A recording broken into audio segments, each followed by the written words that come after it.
Let me first thank the African Union Commission and the African Governance Architecture for your kind invitation to be the keynote speaker in this series of activities that have been lined up to commemorate the 10th anniversary of the adoption of the African Charter on Democracy, Elections, and Governance.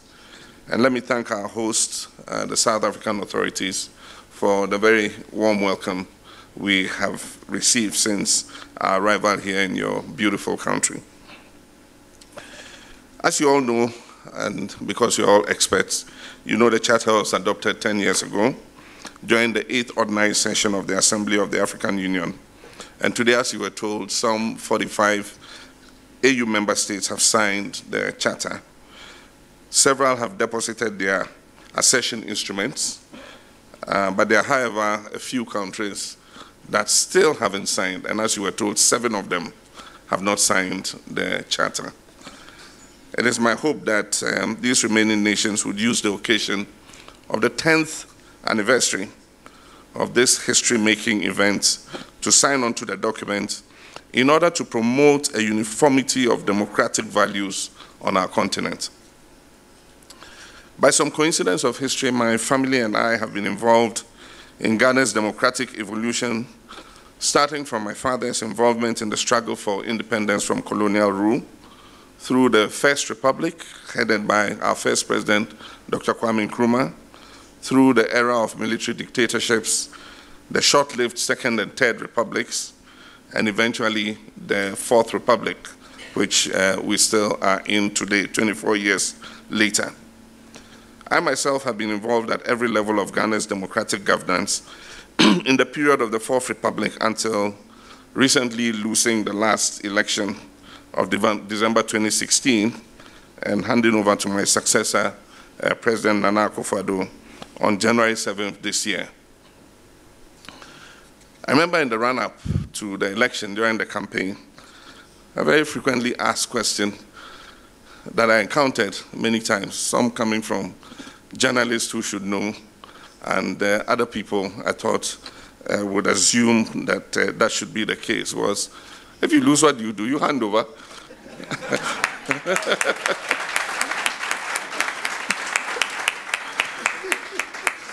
And I kept being confronted with this question several times, and of course I kept answering. I said, yes, if I lose, I'll hand over to whoever won the election.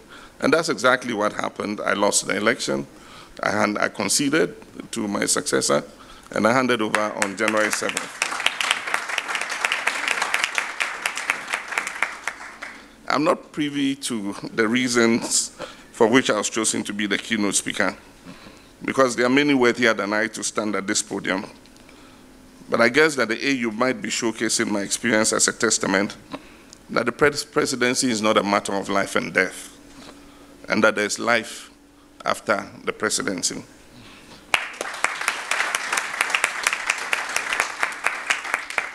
Just as the AU invited me here, I'm sure that must have motivated the ECOWAS to have involved me in resolving the issues of the Gambia.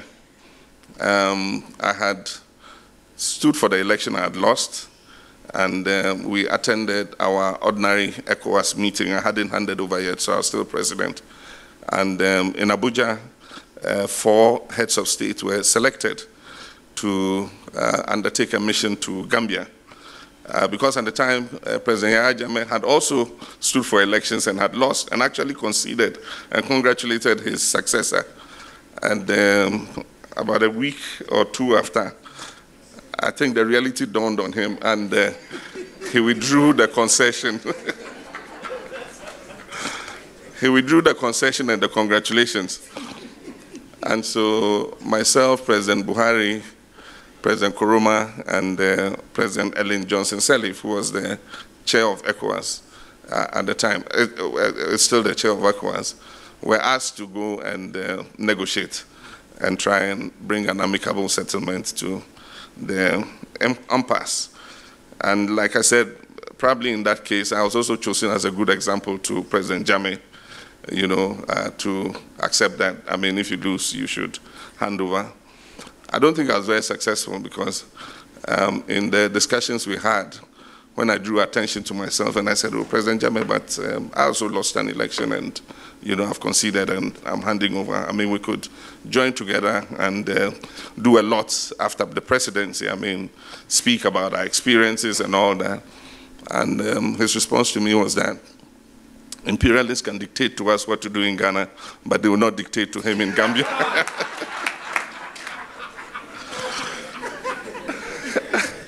It was a very, very difficult mission.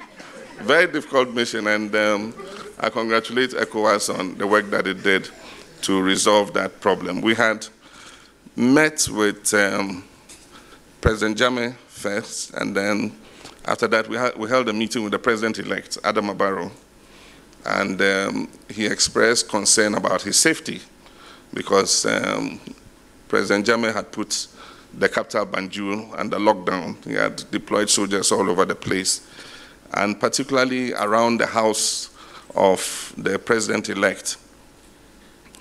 And so when we went for the second meeting with President Jammeh, we raised the issue about the concerns of the President-elect for his safety, and told him that they had put soldiers around the President-elect's house.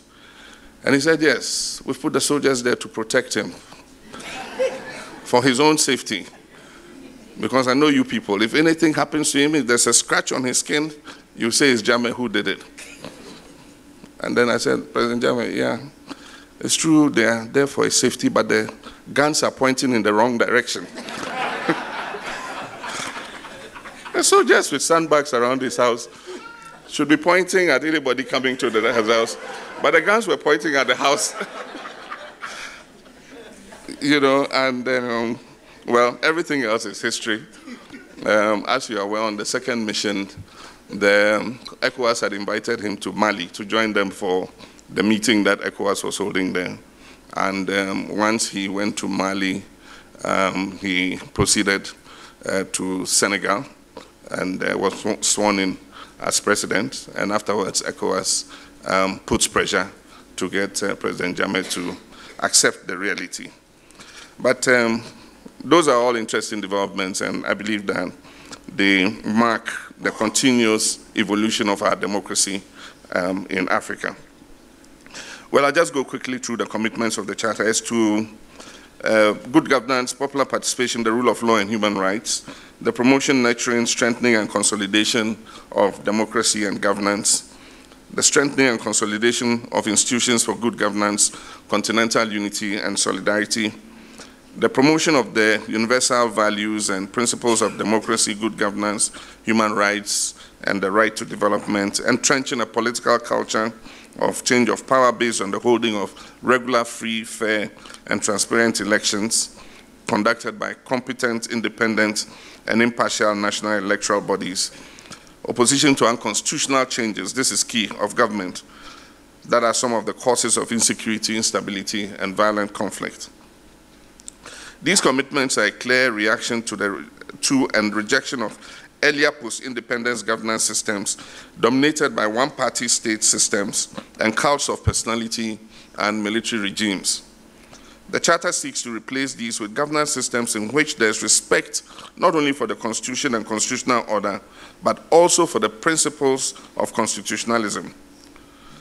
Constitutionalism and good governance involve the holding of regular, free, fair, and transparent elections, democratic changes of government, rejection and condemnation of unconstitutional change of government, independence of the judiciary, political pluralism and tolerance, the fight against corruption, citizens' participation in governance, transparency and access to information, freedom of the media, accountability in the management of public affairs, and gender balance and equality in the governance and development processes. Other important objectives of the Charter are the promotion of regional and continental integration, sustainable development, and human security.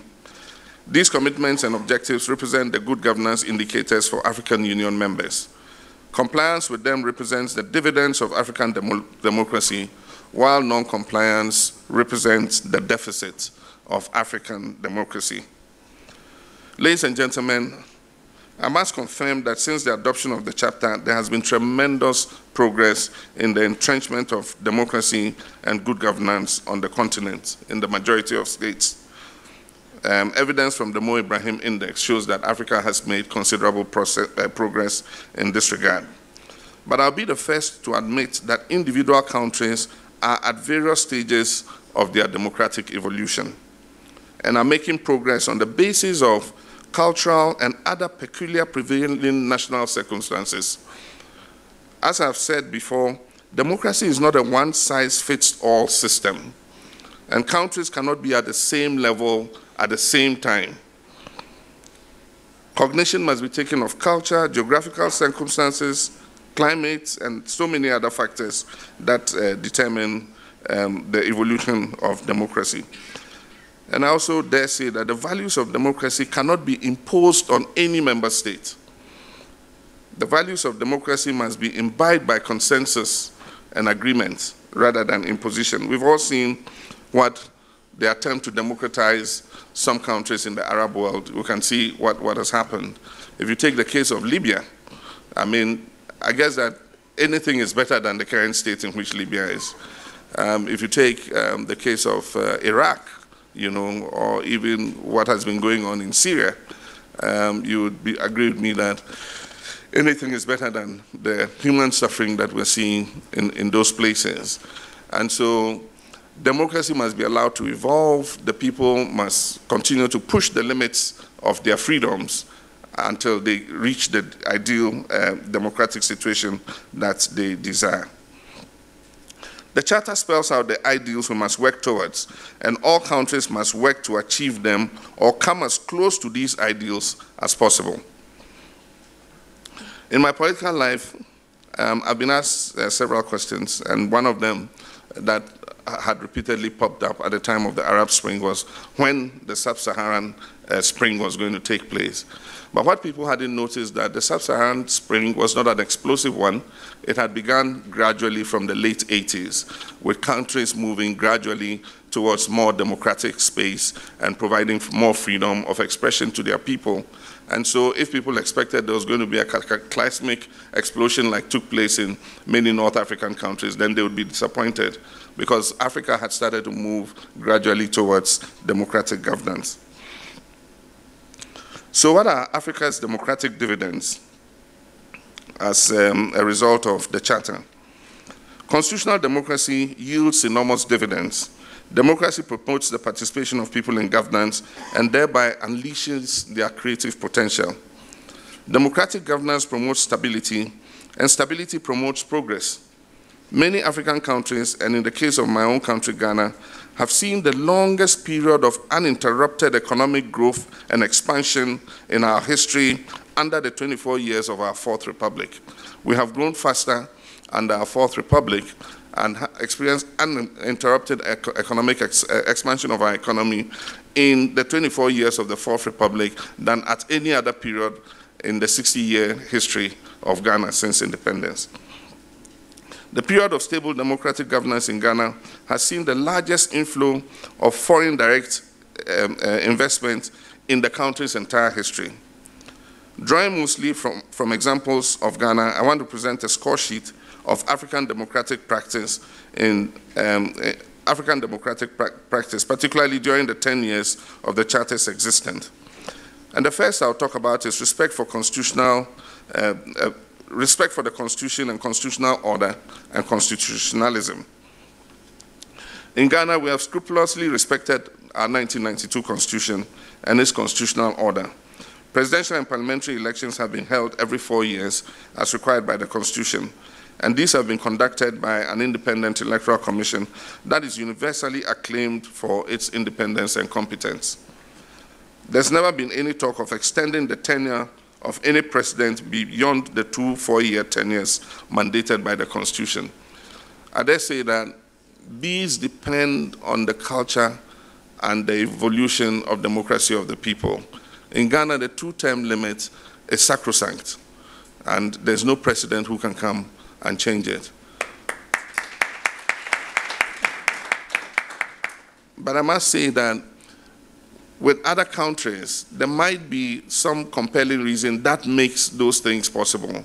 And I always give the example of Rwanda, you know, and the kind of progress that Rwanda has made since the genocide.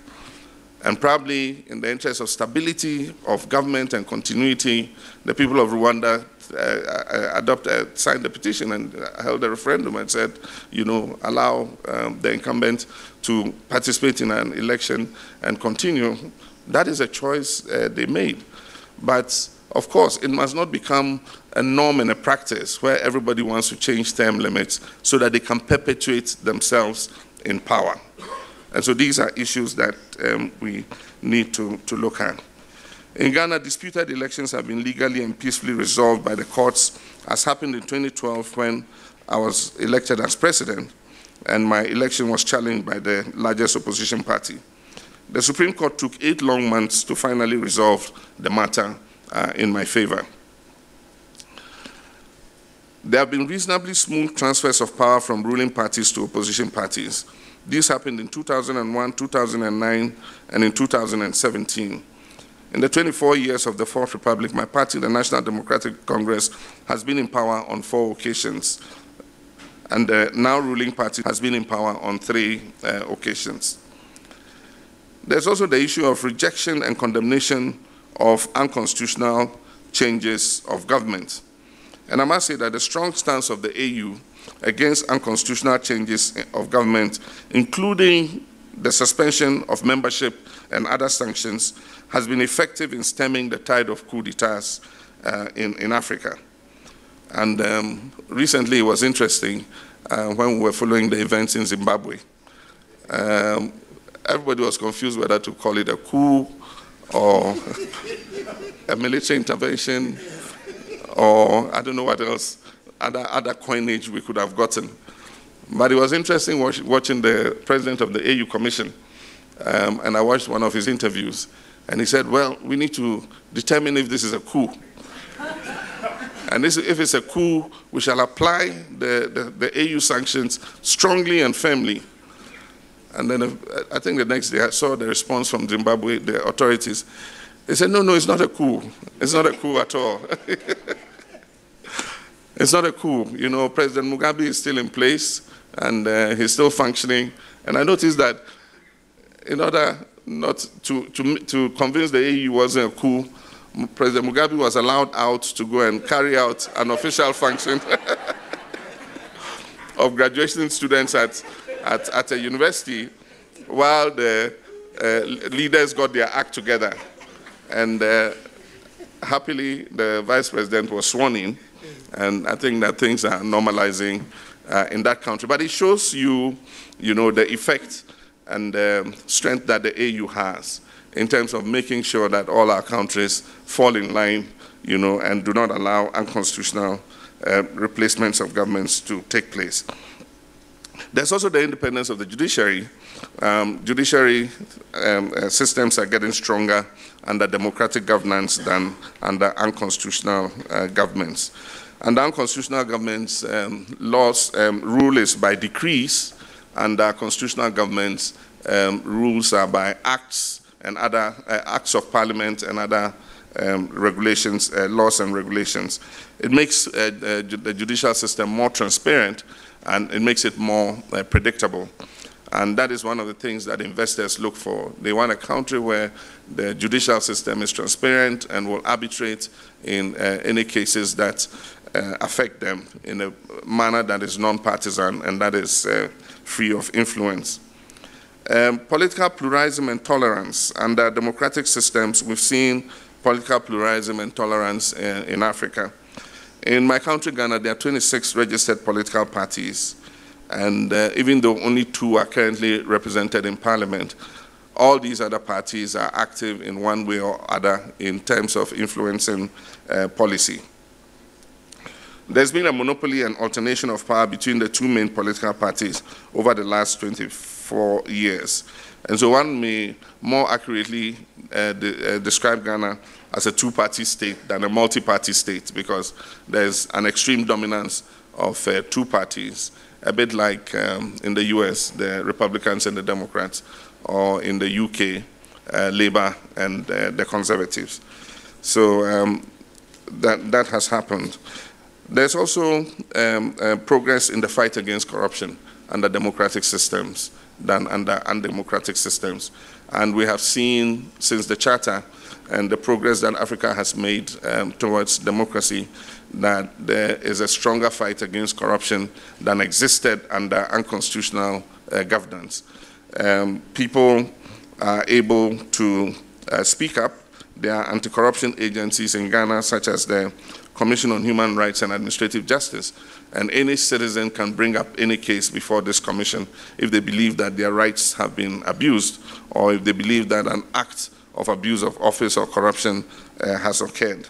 There's the Economic and Organized Crime Office, EOCO, and there's also the Financial Intelligence Center that monitors money transfers and activities in people's accounts to make sure that they are not dealing in money laundering or receiving illicit monies. Citizen participation in governance is also a key part of the developments in Africa's democracy. At the national level, the existence of a parliament with members of parliament actively representing their constituents is one of the first steps towards expanding citizen participation. But there's also citizen participation at the local governance level, and that is an often neglected aspect of our governance. There's always attention at the national governance level, and very little attention is paid to the local governance level. I believe that that is the critical part where citizen participation is critical in order that we can make more measured advances as a continent. Power must be transferred to the local government level. And I believe that decentralized budgeting, decentralization of the governance system is something that we must take importantly. We cannot just hold elections every 4 years and think that everything is okay. We must make sure that we're putting power really in the hands of the people. And in Ghana, our constitution allows us to do that with some provisions that we have. That is the existence of what we call district assemblies that hold elections every 4 years. And people are elected to go to the local assembly and represent them. The local assembly is responsible for approving the budget of the local government council, which we call district assemblies. And 8% of total national revenue is transferred directly to the districts, and they decide how to spend it. They have the liberty to decide how to spend it, either to build schools, to build clinics. And so what happens is that it decentralizes and shares the fruit of growth more evenly across the country than if you have a centralized command system. We also have the role of citizens, civil society organizations, CSOs. We've seen an expansion of CSOs all across Africa, and they have a strong voice in terms of influencing policy and in terms of expanding the democratic space, and they must be allowed to do that. Freedom of the media is critical.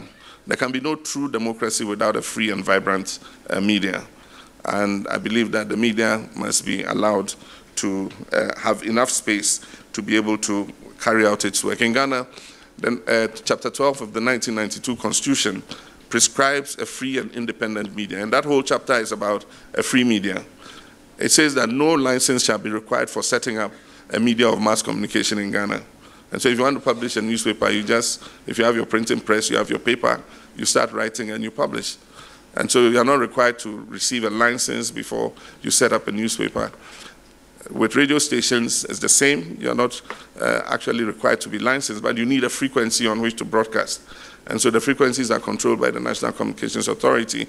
And so you apply for a frequency, and once you are allocated the frequency, you can set up your broadcasting station and start to broadcast. But the next issue is with gender balance. A lot of countries are making heavy weather with expanding the space for women's participation. Some have been remarkably successful. Rwanda is a case in point. Lesotho, too, is another case in point. I mean, at every level of governance, you see strong participation of women. Indeed, Lesotho was one of the countries. I served in the Pan-African Parliament for many years, just a short distance from here at Midrand. And the protocol said that each country was entitled to 5 members, at least one of whom must be a woman. And so it was very typical for almost all the countries to have 4 men and 1 woman. Lesotho was the only country that had 4 women and 1 man. And so I guess in Lesotho, the protocol should go more to protect the men from becoming extinct, you know, than the women. In Ghana, encouraging the women to muster the courage and come out and participate in the governance process has not been easy. There have been awareness campaigns to try and encourage them and embolden them. And a few have come out that are bold enough to participate in competitive elections. But still, the numbers are not overwhelming. And then also, for the few who come out, they face very strong challenges from the men. And there are all kinds of cultural issues and things, you know, that make it difficult for them to get elected. And sometimes you feel very sad because sometimes the opposition to women getting elected is by some women themselves. The last time I was watching TV and the president, my successor, was going to appoint the new district chief executives. These are the executives who pretend, who are the political heads of the districts. And there was this district in one of the regions where they were leading a demonstration and saying they don't want a woman. And there was a woman, an old lady, who was leading the demonstration. No, we don't want a woman. We don't want a woman. And I said, I mean, clearly misinformed. It is not about a woman or a man. It's about the qualities of the person. And we need to bring more women into the space because we have examples where women have been very effective, you know, and they are less prone to corruption and things like that. And so I think that it's a space we must continue to push. When I was president, we elected many women to key ministries. My Minister of Foreign Affairs was a woman. You know, my Attorney General was a woman. My Minister of Education was a woman. Minister of Health at a point in time was a woman. And so many of the key ministries were under the governance of women. And I must say that they did a fantastic job. I can say that some of my best ministers were women. But Ghana has seen women push the democratic space, and we've had a Speaker of Parliament who was a woman. So far, we're into our 2nd Chief Justice, who's a woman. We've had 3 Attorney Generals who have been women. Our Accountant General has been a woman, you know, and as for the ministries, there's several of them in place. Political pluralism and tolerance, sometimes there are tensions as a result of competition for power. And it shows clearly in my own country, Ghana. The competition for power between the 2 dominant parties is so keen that it has some negative effects. Politics, especially at the local level, becomes a do-or-die affair. And often there will be clashes between supporters of various parties. Recently, we've seen the rise of a new phenomenon called political vigilantism, where political parties train thugs, and in Ghana we call them macho men. You see their biceps and it's like they are weightlifters, you know, and so political parties train these people and they make them all kinds of promises in the run-up to the elections, and so they're used to intimidate opponents. And then after the elections, they still play a very negative role in the governance process. And so my successor is having to particularly deal with this matter, and civil society organizations and everybody are asking him to deal with the issue of political vigilantism because his party has so many of them: invisible forces, delta forces, bulldogs, I mean so many with very fanciful and romantic names. But it's something that we need to look at. There's also intolerance exhibited in the mass dismissal of public servants when government changes. Often when government changes, the assumption is that everybody in some position of responsibility must have some allegiance to the previous government. And so we see many people, you know, sacked from office for no reason. And these are people who the state has invested in to train over so many years and are just reaching the pinnacle of their civil service careers or public service careers, and then they are asked to go home, and the government appoints new people. And so you have this start-stop, knee-jerk, kind of progress. Projects that, have been moving slowly are stopped because government wants to review the whole process again. International contracts that have been signed are reviewed, and there's even the threat of canceling some of those contracts and the threat of judgment debts because investors will go to court and sue in the event that these things happen. So these are some of the downsides of democratic governance. There's also the issue of equality in the development process. In most African countries, there's a geographical disparity in the spread of development. In Ghana, the gap is between the wealthier south and the poorer northern savanna regions for many reasons, both climatic and then also historical. The fact that Western education came into Ghana from the south across the Atlantic, and so more educated people were trained in the south. Actually, the British colonial government had a deliberate policy of keeping education out of the north, which is where I come from. I come from the northern savannah. And so for a long time, schools were not allowed in the northern part of that country. And so some of the reasons for the poverty and the gap between the north and south are historical, deliberately created by colonialism. And so when we did the African peer review mechanism, it was flagged. And that was one of the areas that government was asked to work on seriously. And so there have been some development instruments put in place to try and speed up the development of the north, and I hope that that will continue. There's also the downside of disputed elections, and recently it's taking the form of extended litigation, and in many cases abuse of the judicial process. I was in Kenya for the elections, and we spread out across the whole country, and she was there with us. And essentially, everything went quite well. Of course, the opposition leader cried foul, and we encouraged him to use the judicial process to address any legitimate grievances he might have. He did, and the court overturned the verdict of the Electoral Commission and asked them to go for another election. Unfortunately, he refused to participate. I think it's legitimate that people go to the courts, but my fear is that if the courts are not careful in how they handle these things, a time will come when the courts will be emboldened to supplant the legitimate will of the people.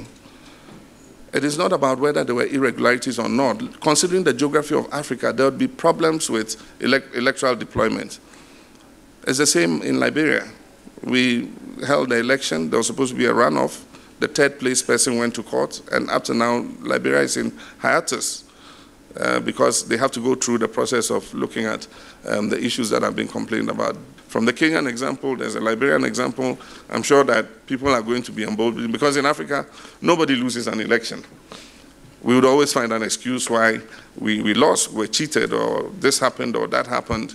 And if we're allowed to abuse the court process, in pursuing grievances that may not really be legitimate, then we would see more interference of courts, in cases like this.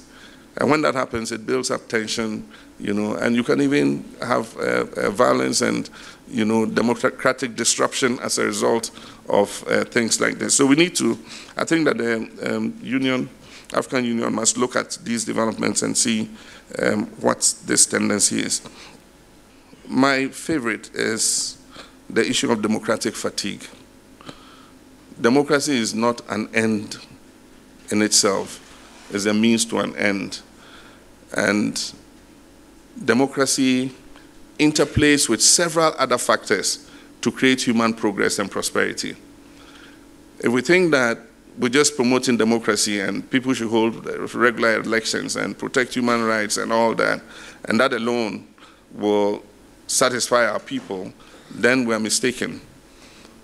Our people believe that in practicing democracy, in taking their time to go out there and stand in queue and vote, they expect to see a certain direct benefit in terms of improvement of their lives. And if you keep them going to the polling station every 4 years, and they see that they don't see any visible progress in their existence and their lives, then they develop what they call democratic fatigue. And many times when we're approaching elections in Ghana, you hear people say, oh, I won't vote. And you ask why. He says, well, what change does it really make? And so we must not just look at democracy as once we have achieved democracy and the rule of law and all that, that's enough. We must look at how democracy interplays with the optimum use of our resources and our potential to make our economies and our countries progress at an optimum speed that makes a visible change in the lives of our people. And so let's be careful about not developing democratic fatigue. Expectations must be managed. Often people think that once democracy is established, then the sky is the limit.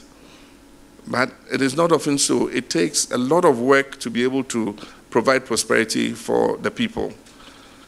I was watching Zimbabwe when Mugabe eventually resigned, and the way people were dancing on the streets and all that, you know. It is the end of an era, and it creates an opportunity for Zimbabwe to move forward. But it doesn't mean that with Mugabe going, all the problems of Zimbabwe are solved. And that is why the new leaders must manage the people's expectations and say, look, it's not just Mugabe, it's about working hard to transform our country. And so that awareness must be created in our people. I saw the same in Gambia. With Jammeh gone, I mean, the youth felt we're going to get jobs. This is going to happen, that is going to happen. No, things are not going to change overnight unless Gambians, you know, actually tighten their belts and put their shoulders to the wheel and work to make Gambia the kind of country they want it to be. So like I said, democracy is not an end in itself. It is a catalyst for achieving human progress and prosperity. And so while expanding the democratic space, we must also do what it takes to expand our economies. One other issue, and this is the last one, is the slowness of reforms under democratic governments. There are times when you must take a decision that is difficult, but then no president who lives in a true democracy can say that he does not have an eye on the next election. And so sometimes you ease your foot on the pedal because you know that you have an election coming up. It's not the same with unconstitutional governments. I mean, if you need to clear this place of slums and things, you just send a bulldozer in and clear. But if you are president and you're going to another election, go to Ghana, there's a place, a slum area called Sodom and Gomorrah, and you send a bulldozer in, 30,000 votes. You know, so the pace of reforms slows down because of democracy, but it's still a good thing because I think democracy means that you must do more work to carry the people along. And so if you need to redevelop a slum, it means that you must do that extra leg work and education to let the people understand why you have to clear it and to provide them with an alternative. And so these are some of the difficulties that one faces in democratic governance. So let me conclude and say that on the balance, the weight is tilted more in favor of democratic dividends. I think that Africa has benefited from the passage of the African Charter on Democracy, Elections, and Governance. And Africa has great potential. And I believe that if we continue at the pace that we're going, we should see something good on our continent. We have about 1/3 of the world's mineral resources. We have 400 million hectares of the world's available arable land, of which we are cultivating only 40 million. And so can you imagine if we brought even 50% of this arable land under cultivation? We will not only feed Africa, we probably would feed the rest of the world. Democracy has seen a return to growth, but I believe that the growth is not fast enough to keep ahead of the rate of population growth. We say that population growth in Africa is a dividend, a demographic dividend. But if we don't accelerate the pace of economic growth and throw up the essential jobs that will keep the youth engaged, then we'll have the kind of situation where we have our young people struggling to cross the Sahara, being auctioned as slaves in Libya, or dying trying to cross the Mediterranean. And so in that regard, we need to look at how we manage our economies.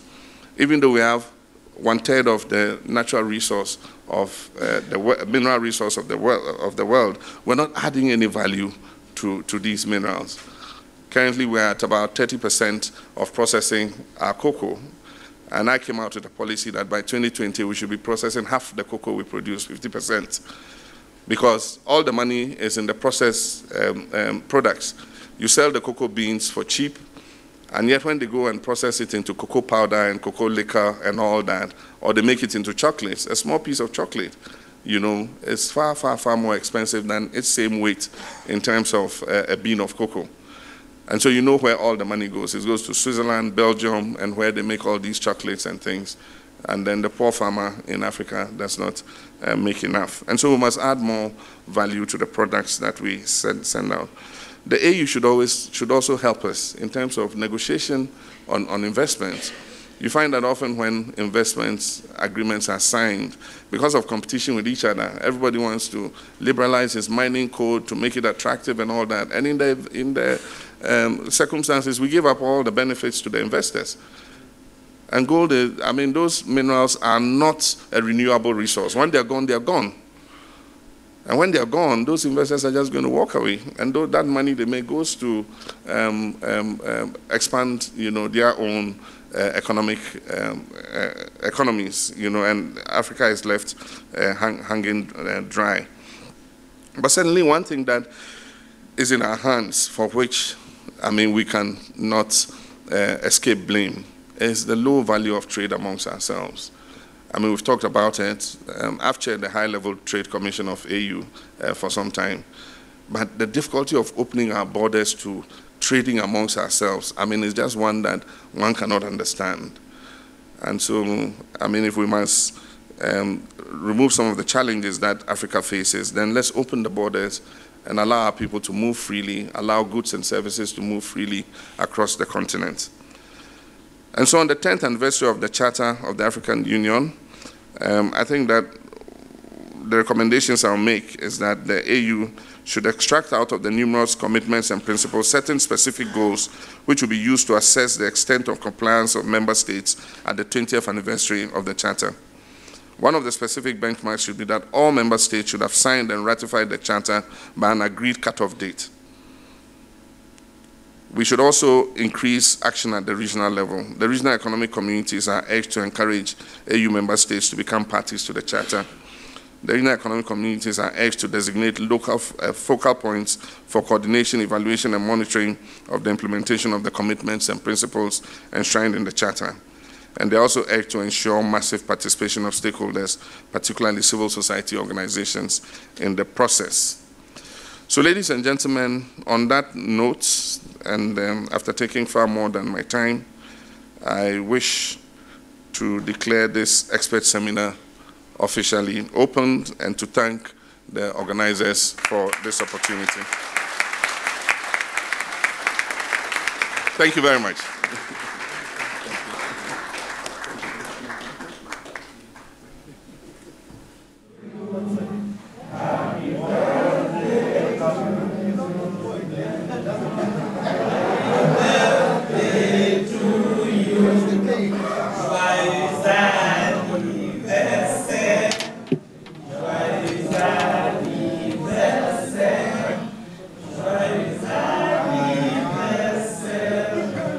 Monsieur le Président, joyeux anniversaire, Dieu vous bénisse.